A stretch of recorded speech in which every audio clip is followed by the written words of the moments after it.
bounds.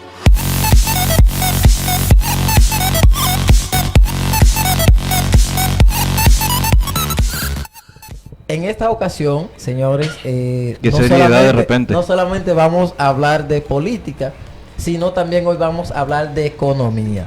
Así es que, señores, lápiz y papel, porque hoy vamos a hablar de economía y para eso trajimos un experto. Así es que vamos a darle un aplauso a nuestro querido economista Miguel Álvarez. El líder. Le vamos a enseñar cómo resolver con el sueldo que usted tiene. ¿Y se puede resolver? Sí.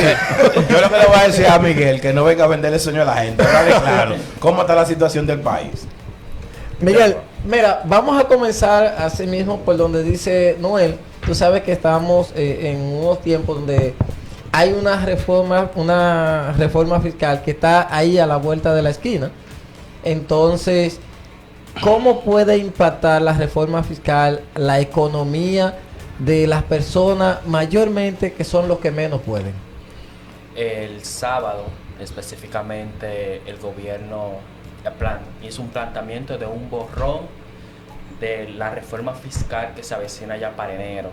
Entonces, si no se hace tomando en cuenta, en primer lugar, la clase media, que es donde se está, vamos a decir que planteando el financiamiento del Estado, las recaudaciones de impuestos y los pobres moderados, que la pobreza moderada que tenemos, que también son los que más van a recibir mayor impacto de esta reforma, entonces se va a volver insostenible y puede crear un caos social, una incomodidad social en la población. Entonces, yo tengo una consulta acá, pero yo creo que esta la voy a hacer abierta. No voy a hacerla directamente a Miguel.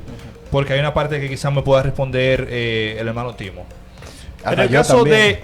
sí, cualquiera. No es para Miguel. Yo soy economista, pues yo con 20,000 yo hago que funcione como 50. En el caso de el proyecto de ley proyecto para someter la reforma fiscal, ¿no sería más fácil empujar o encaminar un poco más la exención de dominio? El proyecto que está en la Cámara ya de exención de dominio, que creo que es más beneficioso a la sociedad. Yo entiendo que sí, pero... El problema está... Te voy a responder esa parte. Vamos a ver. Aquí bien, tú lo dijiste. Más beneficioso para... la sociedad. Pero no para los políticos. El otro es más beneficioso para... los políticos. Gracias. Bien definido y rápido. Hermano. Fíjate, lo que pasa es que son proyectos diferentes. Además, van dirigidos con visiones diferentes. Porque la reforma fiscal tiene que ver con todas las recaudaciones del gobierno. Okay. Entonces, el proyecto que está en la Cámara de Diputados no le genera al gobierno ese impacto de recaudación que es lo que está buscando en esa reforma. En pocas palabras que dije ahorita. Eso Gracias. Lo dije ya. No, pero indirectamente Sí. el pueblo también se beneficia. Espérate. Normalmente que costaba 1.500 a 3.000 va a costar 2.500 y un 1%. No, lo que pasa es que cuando hay más recaudaciones, también le entra más dinero o es más fácil que le llegue el dinero a las instituciones. ¿Tú me entiendes? En el presupuesto, claro, porque lo están mochando. Entonces, es un servicio que a nosotros nos dan y no nos lo dan de buena calidad porque no hay dinero. ¿Tú me entiendes? También ahí aplica. Esa es la temática. Pero vean, acá, Debería. Pero vuelve y repítele. Esa es. Espérate. Vuelve y repítele. Esa es. No lo haga repetir, La temática. Lo que debería. no lo haga repetir, que Lo sí que se funde. debería. Lo que debería. Esa es la Porque temática. la reforma fiscal, lo que está buscando el gobierno es buscar de aumentar los ingresos del Estado. Gracias. Es como cuando usted busca que le aumenten en su trabajo Sí. para usted poder resolver los problemas de su casa. Entonces el gobierno lo que está buscando es solucionar el problema del endeudamiento por causa de la pandemia. No, que siga generada el cogiendo, año que siga pasado. cogiendo y que no puede esa vaina. Y Siga cogiendo. también desonvertar algunos compromisos que adquirió, porque al bajar las recaudaciones el año pasado, bajar de 420,000 millones de pesos, a bajar a 232,000 millones, La mitad. estamos hablando de la mitad. Entonces, la deuda pública tuvo que aumentar a casi un 70% del Producto Interno Bruto, Así de todo es. lo que genera el Estado. También el Estado Pero- comenzó a volverse loco, a coger préstamos allí, préstamos Pero- aquí, dame tú, coge tú. derrochar. Mira, ahí hay algo que todavía yo no he podido entender en ese asunto, y es que si bien es cierto que la pandemia, las crisis sanitarias afectó de manera directa la economía, no es menos cierto que el gobierno también recibió muchísimas ayudas. Entonces yo, Timoteo Fortunato, desde la acera del frente, lo veo como que hubo un endeudamiento innecesario en ese momento. Las ayudas de parte de organismos internacionales fueron para objetivos específicos. Exacto. Si se sacan de fuera de esos objetivos específicos, entonces vendría a ser una desviación de ayuda. Las ayudas otorgadas, por ejemplo, por el Banco Mundial y por el Banco Interamericano de Desarrollo y por la USAID, no se pueden desviar, tienen que cumplir su objetivo. Inclusive el Ministerio de Economía y Planificación y con seguimiento con Banco Central son los que le dan el seguimiento de que ese dinero llegue en verdad Llegue donde a debe la estar. Efectivamente, Tienen exacto. muchos controles. Como es dinero donado, tiene muchos controles de organismos internacionales y le dan mucho seguimiento. Entonces no se puede desviar para tapar, por decirlo así, el piche de otra goma. Pero Ahora, entonces, en ese mismo sentido, viéndolo, por ejemplo, tomando como ejemplo la vacuna, Ujú. ellos recibieron ayuda para las vacunas, recibieron vacuna donada. Entonces, ¿por qué compraron tantos millones de vacunas? Desesperación del Estado. Sí. Al tener vamos a decir, al tener la pandemia, una economía con una balanza de pagos, con una balanza comercial con el exterior, básicamente cerrada, que solamente estaba entrando pocos navíos a República Dominicana, por eso los precios se dispararon, principalmente de materia prima. Entonces los empresarios, teniendo que pagarle a sus empleados, teniéndolo en su casa, el mismo Estado teniendo casi el 80% de su personal sin generar en su casa por casi 2 o 3 meses, se iba a convertir casi insostenible para el Estado. Entonces, si seguía así, sin la vacuna, entonces iba a volver insostenible y la crisis económica iba a ser mucho más profunda. Entonces, por eso se hizo el contrato con las farmacéuticas, las farmacias Sinovac, para que El laboratorio. nos den la vacuna, comprarle la vacuna a ellos. Sí. Pero teníamos contratado con Pfizer, BioNTech y otras, a Transeca, también teníamos entonces eso, el atraso de estas vacunas entonces hizo que el Estado se desesperara y adquiriera Ujú. esa nueva vacuna. Sí. Porque entonces nuestra economía iba a tener un colapso inclusive. Pero si y no no se era- hacía y no se podía dar para atrás a algunos negocios o contratos una vez que ya la teníamos para no tener una Que ya estaban pagos. No, el, no. el contrato especificaba, Exacto. en una de las causas de los contratos decía que no se podía cancelar. Y no había devolución. No, pero está bien. Pero y no Señores. especificaba que ellos tenían que cumplir también. Lo que pasa, Sí, claro. Y el contrato también decía que las farmacéuticas Sí. no se hacían responsables de atrasos en cuanto Coño, a la qué lo que pasa, El negocio Estaban chavo. en un nivel de urgencia increíble. Sí, es un claro. nivel de urgencia. Exacto. Y hay que tomar en cuenta la demanda de la vacuna. Estamos hablando de casi 182 países Sí. con alrededor de 9.000 millones de habitantes y solamente estamos hablando de 4 farmacéuticas Sí. suministrando vacunas a todo ese... Se entiende. A Tú toda sabes, esa gente. y escúchame que te interrumpa. Tú Dale, sabes dale. que eso hace mucha falta, la información. Porque cada vez que viene alguien aquí, nosotros nos vamos, o sea, le compramos la idea. Como cuando vino el de la Cruz Roja, etcétera. Entonces, lo que hace falta, yo lo que no sé por qué es que no informan aquí en este país, porque lo que él está diciendo, si eso nos lo dicen al país, puede hacer que haya unos cuantos que se queden con su idea. No, pero yo, por ejemplo, lo cojo suave ya. Mira, Sí, lo que pasa es que no todo el mundo razona como tú. mira qué pasa también en este caso. Y lo entiende como tú y lo comprendes. Mira, desde mi punto de vista, no estoy hablando ya de la información general. República Dominicana es un país reactivo. Funciona con la reacción, trabaja con la reacción. Cuando viene un problema, nosotros no somos preventivos a la situación como tal. En esta ocasión, desde mi punto de vista, fuimos un poco preventivos antes de que llegaran, y por si acaso vamos a asegurarnos con todas las que podamos. Si nos falla una, pues tenemos la otra. Si al final llegaron todas juntas, ¿qué hacemos? Donarla. Nosotros recibimos muchas donaciones también de otros países. ¿Por qué no hacer lo mismo? Donarla. Mira, te voy Se a donaron. Fran. Hubo 2 millones fueron que se mandaron recientemente. Se mandaron no, 500,000, creo que fue. 505,000. Se donaron porque teníamos tantas y la Que demanda ya de no hecho, era tan- de ellas, 150,000 no las recibieron que eran Haití. Entonces, pero mira, Allá no llega el COVID. tú hablaste No, allá llega de el que COVID. fuimos preventivos. Y en parte sí. Sí.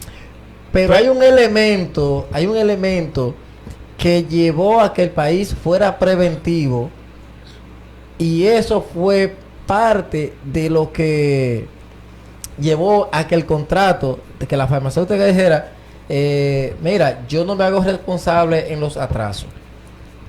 Y eso fue por causa del lobismo. ¿El qué? El lobismo. A ver. Cuando un lobista o una persona hace una gestión para que el gobierno Un intermediario. contraste los servicios de algo o de alguien, entonces esa persona recibe un beneficio por eso. Sí, sí. Y a veces lo reciben las dos direcciones. Sí, pero ahí yo estoy contigo y no estoy. Ahí la reciben las dos direcciones. Entonces, tú dices, bueno, está bien, yo te voy a gestionar esto a cambio de aquello. Sí, está bien. Entonces ya, como ya yo tengo que desprenderme de algo para conseguir lo que tú estás gestionando, yo lo que hago es que pongo algunas cláusulas para yo no perder lo que ya yo te di a ti como avance. Eso generalmente ocurre mucho en el Estado. En el sector Estado, sí. En el Estado. Ujú. Incluso la reforma fiscal, como empezamos desde el comienzo, la reforma fiscal lo que debería es de traer soluciones para una efectiva recaudación. Me explico.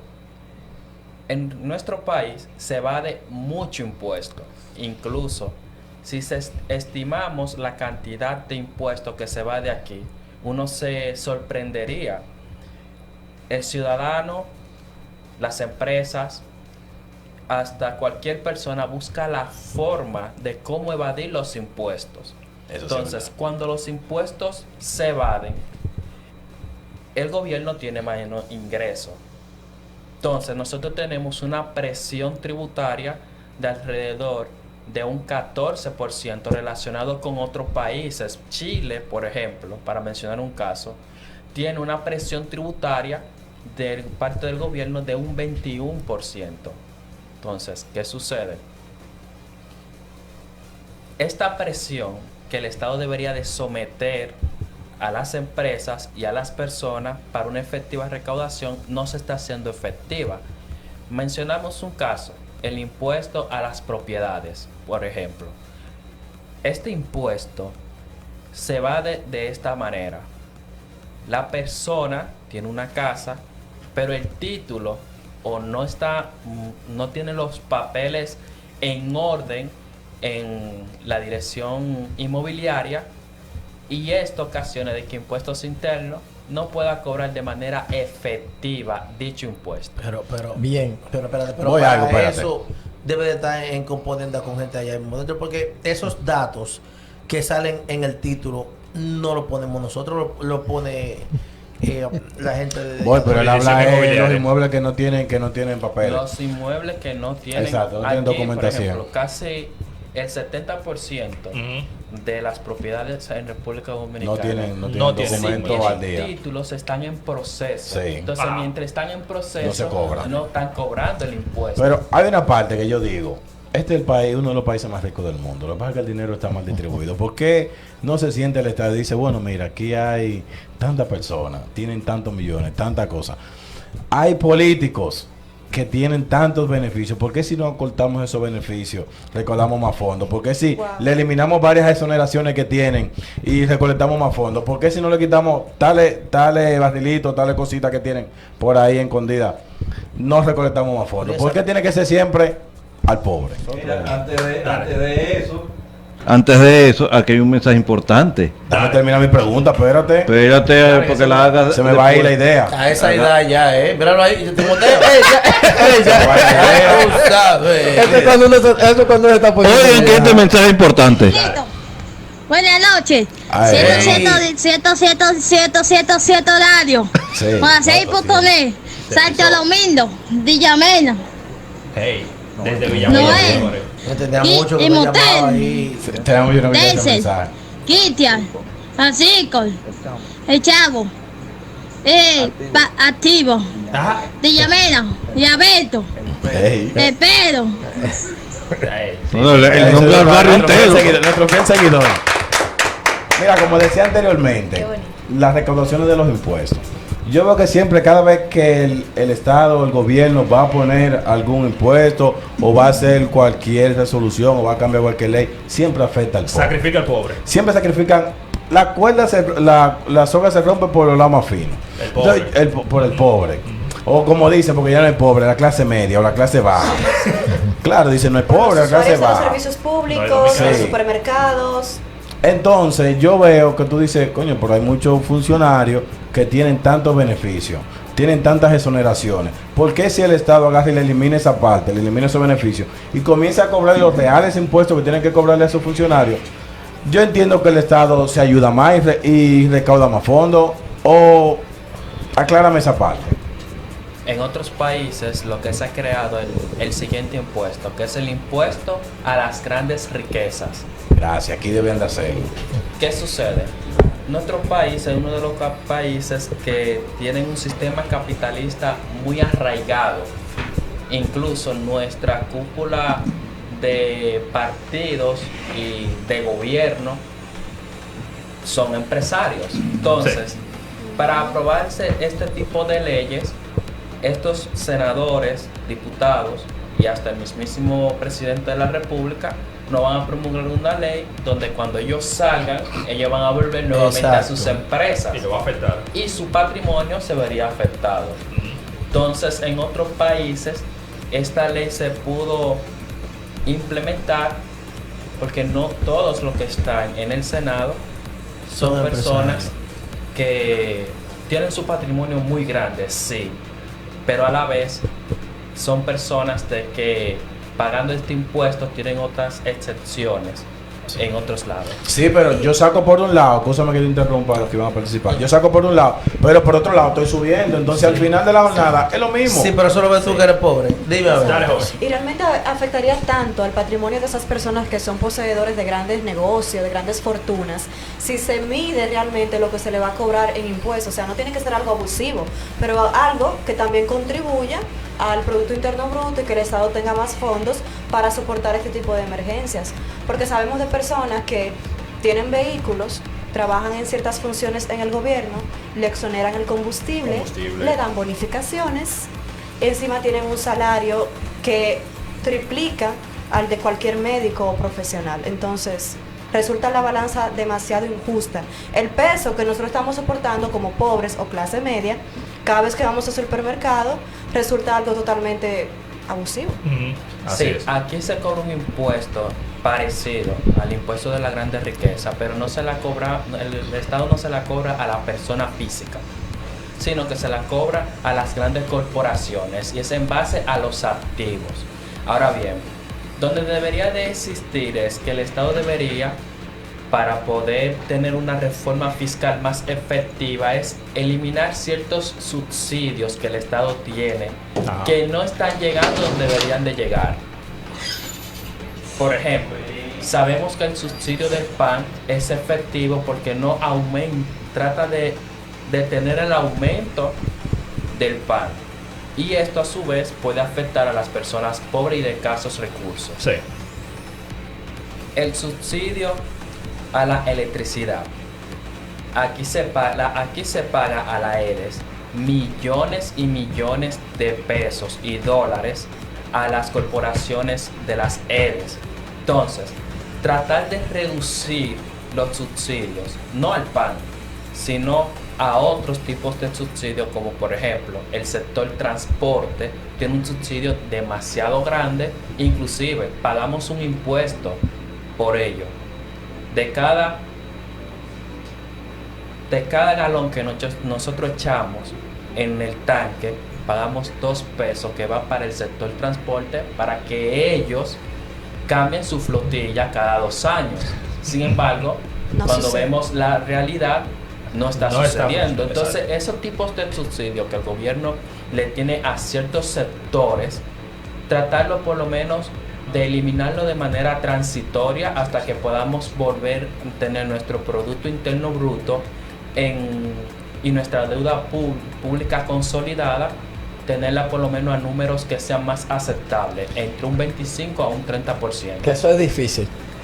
Fíjate, estamos ya llegando A al la recta final. final. Estamos llegando al final. Sí. Entonces, hay una pregunta que yo tengo aquí en la cabeza. Y es que, ¿sabes que al principio se habló de lo que era una reforma fiscal, un pacto fiscal?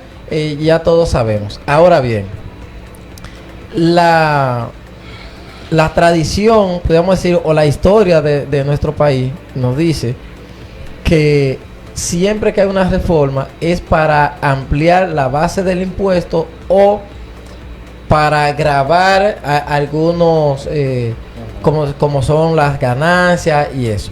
Pero al final del camino, Timoteo Fortunato entiende que eso lo paga el que menos puede, o sea, el consumidor.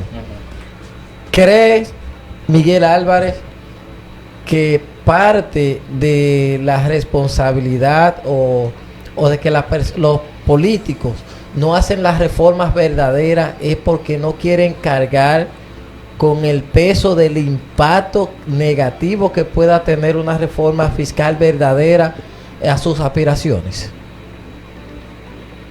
Por eso se está hablando, en vez de reforma fiscal, desde el Estado, decir, mira, esto es lo que usted va a pagar, punto resuelto. Lo que en vez de llamarse reforma fiscal, debería de ser un pacto fiscal. Pero no lo es. ¿Por qué razón pacto fiscal? Porque deberían de incluir todos los sectores, tanto sociales y económicos. Estos sociales y económicos, las empresas, el sector privado, el sector público y la parte más vulnerable, el sector social, mediante organismos sociales que tiene nuestro país. Sí. Bueno, ¿Qué pasaría si Dale. de repente aquí en República Dominicana se implementa lo que sucedió hace poco en México, cuando el presidente llegó y dijo, yo Esto voy es a lo que hay. disponer, esto es lo que hay? Sí. Fue una reforma totalmente sorprendente y yo creo que sin precedentes ahora mismo. México, el presidente de México llegó y dijo que él mismo se iba a exonerar de ciertos beneficios que se supone que el mandatario tenía hasta el momento que él pisó.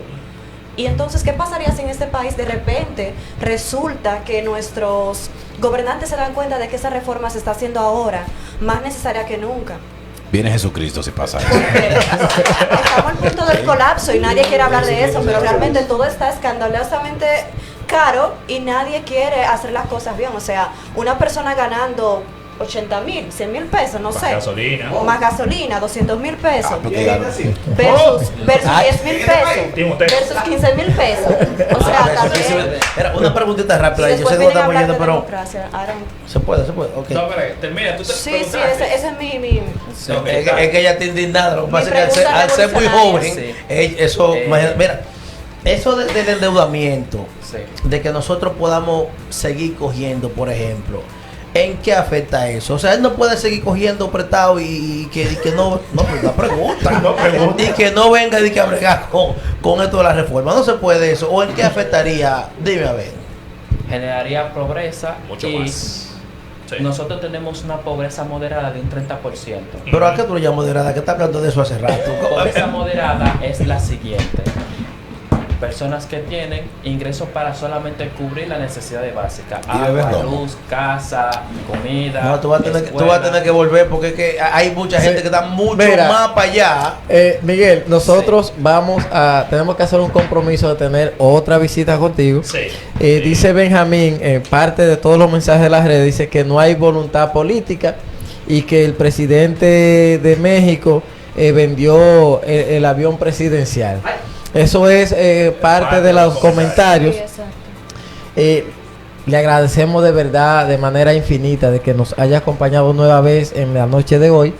El Y placer. aquí de manera pública hacemos el compromiso para que vuelva cuanto antes. Sí. Porque tenemos que hablar de lo que son, lo que decían Noel, las exoneraciones. ¿Cómo podemos ver las exoneraciones desde otro ángulo que podamos llevar luz a la gente? Señores, antes de irnos, dos cosas. Primero, las redes. Ustedes dos que son lo que la gente quiere ver. Mucho día que van a tener, así que ya ustedes saben. Las redes sociales, las redes donde la gente puede seguirlos. Sí, M. Álvarez en Instagram, M. Álvarez con G al final, y Facebook Miguel Álvarez. Joven. Facebook sería Ana de la Cruz, Ana Milagros de la Cruz para el Facebook y Ana Milagros DC para Instagram. Ah, sería, no lo es. Ella dijo sería. Ah, no lo es. Dense el brazo bajo. Señores, las personas también que están en sintonía con nosotros pueden seguirnos a través de las redes sociales por Facebook e Instagram, 100% Radio. En nuestro canal de YouTube, 100% Radio RD. Y que el tema te dejó triste. No, y un saludito a toda la gente un que está en saludito. sintonía a través de la Claro. transmisión de Facebook y de YouTube, que Así siempre es. nos siguen y dejan su comentario. Un saludito para todos ellos. No lo vamos a mencionar Son uno por demasiados. uno por causa del tiempo, pero ellos saben quiénes son y se les quiere de gratis. Así es que... Bounce.